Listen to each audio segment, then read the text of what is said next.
चुनाव आयोग के पास 48 घंटे का वक्त है।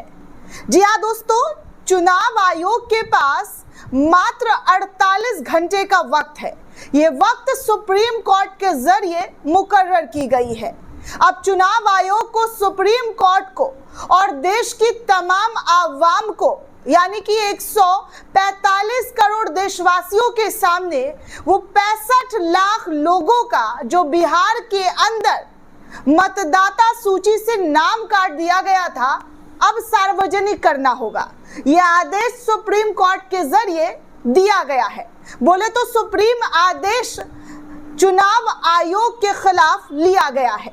दोस्तों, पिछले कुछ दिनों से फर्जी वोट, मृत लोगों का जिंदा निकलकर सामने आना, एक परिवार का 50-50 वोट, एक कमरे में 150 लोगों का वोट, ऐसी तमाम तस्वीरें विपक्षी दलों के जरिए देश के सामने लाकर रखा गया। देशवासी भी हैरान हो गए कि आखिर हमारे वोट के साथ क्या खिलवाड़ हो रहा है।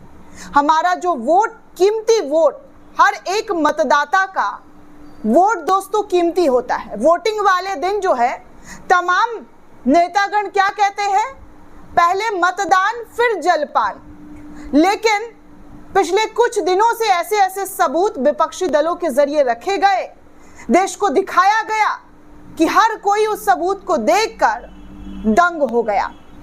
उन्हें लगने लगा कि क्या हमारे वोट के साथ वाकई धांधली हो रही है, क्या हमारे वोट के साथ खिलवाड़ हो रहा है। अब ये मामला सुप्रीम कोर्ट गया और सुप्रीम कोर्ट में क्या फैसला दिया जा रहा है और कैसे आदेश दिए जा रहे हैं, वो एक एक करके आपके सामने रखूंगी, क्योंकि सुप्रीम कोर्ट ने सुप्रीम आदेश देकर चुनाव आयोग की उन तमाम चीजों को, जी हाँ, सार्वजनिक करने का आदेश दे दिया है।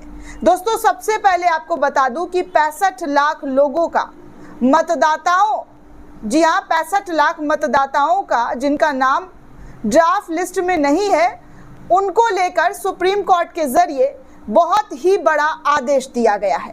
दरअसल दोस्तों, आपको बता दूं कि 65 लाख मतदाता जिनका नाम ड्राफ्ट लिस्ट में नहीं है, उनका नाम जिला निर्वाचन अधिकारी के वेबसाइट पर शेयर किया जाएगा, जिसमें वजह भी बताई जाएगी कि उनका नाम क्यों काटा गया है। इसकी सूचना अभी प्रमुख समाचार पत्रों, टीवी, रेडियो के द्वारा भी जाएगी। ये लिस्ट सभी संबंधित बीएलओ के ऑफिस के बाहर पंचायत भवन में भी लगाई जाएगी, ऐसा सुप्रीम कोर्ट का जो है चुनाव आयोग को आदेश दिया गया है। सुप्रीम कोर्ट ने साफ साफ अपने शब्दों में कहा है कि आपको इस पूरे मामले में रेडियो से, टेलीविजन के माध्यम से सार्वजनिक करना पड़ेगा कि क्यों और किस प्रकार और क्यों, किस वजह से जो है ये नाम काटे गए हैं। दोस्तों, वोटर लिस्ट से हटाए गए 65 लाख लोगों के नाम का अब चुनाव आयोग को ब्यौरा देना होगा। अभी कुछ दिन पहले 2 दिन का मोहलत मिला था, लेकिन चुनाव आयोग ने साफ इनकार कर दिया। लेकिन अब इस पूरे मामले पर, बिहार एसआईआर मामले पर चुनाव आयोग से सुप्रीम कोर्ट ने सख्ती बरतते हुए अगले 48 घंटे के अंदर पूरा का पूरा डेटा सार्वजनिक करने की बात कही गई है। यानी कि दूध का दूध और पानी का पानी अब देश के सामने होगा कि क्या सही है और क्या गलत है। जो लोगों के दिमाग में चल रहा है, जो लोगों के जरिए सवाल पूछे जा रहे हैं, उन सवालों का जवाब अब सार्वजनिक होने वाला है।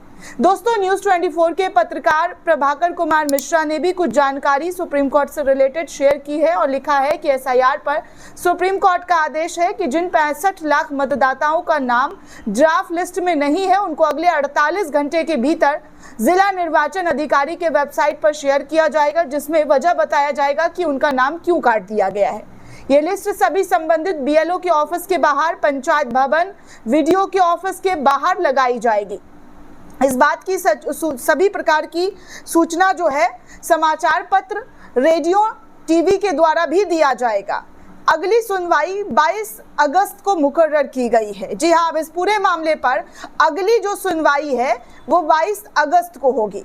अब आप दोस्तों, पिछले 2-3 दिनों से लगातार सुप्रीम कोर्ट में इस पूरे मामले पर सुनवाई चल रही है, चाहे वो कपिल सिब्बल की दलील हो या अभिषेक मनु सिंघवी की दलील हो।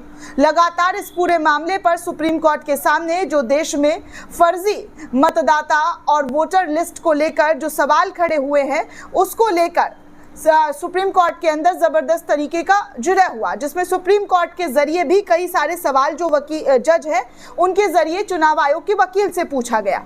अब ऐसे में दोस्तों, आज जब सुनवाई हुई, पिछले 2-3 घंटे से इस पूरे मामले पर सुनवाई हो रही थी और इस पूरे मामले पर 19 अगस्त तक तमाम जो नाम हटाए गए हैं उसको जारी करने की बात, जी हाँ, उसको जारी करने की बात सुप्रीम कोर्ट के जरिए कही गई है। चलिए, कुछ तो अच्छी खबर निकलकर सामने आई है। जिन नामों को चुनाव आयोग देने से इनकार कर रहा था, जिन नामों के पीछे विपक्षी दल के नेता पड़े हुए थे, राहुल गांधी भी लगातार ये मुद्दा उठा रहे थे। बिहार में जब से एसआईआर का मुद्दा गरमाया है, तब से विपक्षी दल इस पूरे मामले पर एक से बढ़कर एक सवाल करते हुए दिखाई दिए और ये मामला देश के सामने लाकर रखा, चाहे वो प्रेस कॉन्फ्रेंस के जरिए हो या फिर कई रिपोर्ट का हवाला देते हुए राहुल गांधी ने लगातार इस मुद्दे को उठाया। और अब ये मुद्दा सुप्रीम कोर्ट में जब गया है और पिछले 3 दिनों से जब ये सुनवाई हुई, तो सुनवाई में ये फैसला, जो सुप्रीम आदेश है, वो सुप्रीम कोर्ट का दिया गया। दोस्तों, अभी फिर से देखिए, राहुल गांधी ने एक और ट्वीट किया है सोशल मीडिया एक्स पर। द हिंदू का एक आर्टिकल जो है उसको कोट करते हुए राहुल गांधी ने लिखा कि कागज मिटाओ, अधिकार चुराओ। बहुजनों के दमन के लिए भाजपा ने ये नया हथियार बना लिया है। कहीं वोटर लिस्ट से दलित पिछड़ों का नाम काट दिया जा रहा है, तो कहीं आदिवासियों के वन अधिकार पट्टों को ही गायब कर दिया जा रहा है। बस्तर में 2788 और राजंदा गांव में आधे से ज्यादा, छत्तीसगढ़ में इस तरीके से हजारों वन अधिकारी पट्टों का रिकॉर्ड अचानक से लापता कर दिया गया है। कांग्रेस ने आदिवासियों के जल जंगल जमीन की रक्षा के लिए वन अधिकार अधिनियम बनाया है। भाजपा उसे कमजोर करना और उसका पहला हक छीनने का जो काम है वो कर रही है। हम ऐसे नहीं होने देंगे। आदिवासी इस देश के पहले मालिक हैं और हम हर हाल में उनके अधिकारों की रक्षा करेंगे। इस तरीके का सोशल मीडिया पर राहुल गांधी के जरिए ट्वीट किया गया है। आप साफ तौर पर देख सकते हैं कि राहुल गांधी जो है, इस बार लगता है हाथ धोकर सत्ता पक्ष के पीछे पड़ गए हैं, जिसके बाद देश का माहौल कुछ अलग ही दिखाई दिया जा रहा है। आज देश के हर एक नागरिक के मुंह पर फर्जी वोटर को लेकर चर्चा हो रही है। हर कोई चुनाव आयोग को शक की निगाहों से देख रहा है, उनसे सवाल पूछ रहा है। दोस्तों, आपको क्या लगता है, हमें कमेंट करके जरूर बताइएगा। साथ ही साथ चैनल को ज्यादा से ज्यादा लाइक, शेयर और सब्सक्राइब करना बिल्कुल भी ना भूलें। शुक्रिया दोस्तों।